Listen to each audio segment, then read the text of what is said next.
ಅದು April 10, 1919. Rowlatt ಚಟ್ಟಾನ ನಿರಾಕರಿಸಿದ್ದಕ್ಕೆ doctor Saifuddin ಮತ್ತು ಸತ್ಯಪಾಲನ್ ಅವರನ್ನು ಬ್ರಿಟಿಷರು ಬಂದಿಖಾನದಲ್ಲಿ ಬಂಧಿಸಿರ್ತಾರೆ.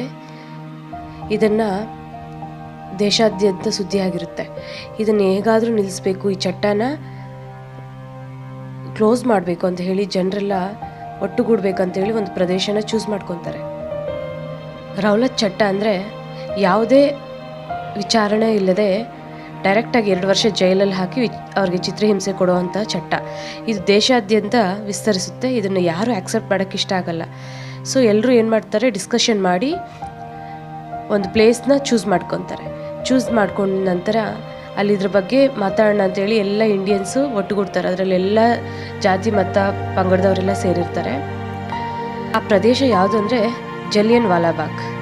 ಅಮೃತ್ಸರ್ ಹತ್ರ ಇರುವ ಒಂದು ಜಲಿಯನ್ ವಾಲಾಬಾಗ್ ಪ್ರದೇಶನ ಚೂಸ್ ಮಾಡ್ಕೊಂಡು, ಈ ವಿಷಯ ಜನರಲ್ ಕಾಪಾಡ್ಕೊಳೋದಕ್ಕಾಗಿ ಅಲ್ಲಿ ಒಂದು ಬಾವಿ ಇರುತ್ತೆ. ಆ ಬಾವಿಯಲ್ಲಿ ಸಿಕ್ಕಾಪಟ್ಟೆ ಎಲ್ಲರೂ ಧುಮುಕ್ಬಿಡ್ತಾರೆ ಆ ಬದುಕಿನ ಆಸೆ ಮೇಲೆ.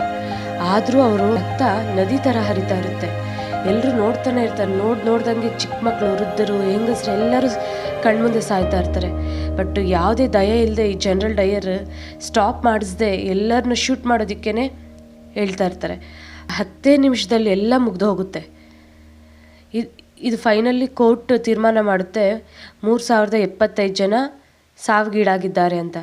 ಬಟ್ ಅಲ್ಲಿ 3075 ಜನ ಅಲ್ಲ, ಮೋರ್ ದೆನ್ 3075 ಜನ, ಲೆಕ್ಕನೇ ಇಲ್ಲದಷ್ಟು ಪ್ರಾಣ ಹಾರಿ ಹೋಗಿರುತ್ತೆ.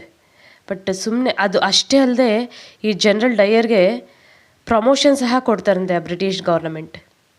ಎಷ್ಟೋ ಪ್ರಾಣಗಳನ್ನ ತ್ಯಾಗ ಮಾಡಿರೋಂಥ ವ್ಯಕ್ತಿಗಳಿಗೆ ನಮ್ಮೆಲ್ಲರ ವಂದನೆಗಳು ಯಾವತ್ತಿಗೂ ಅವ್ರಿಗಿರುತ್ತೆ.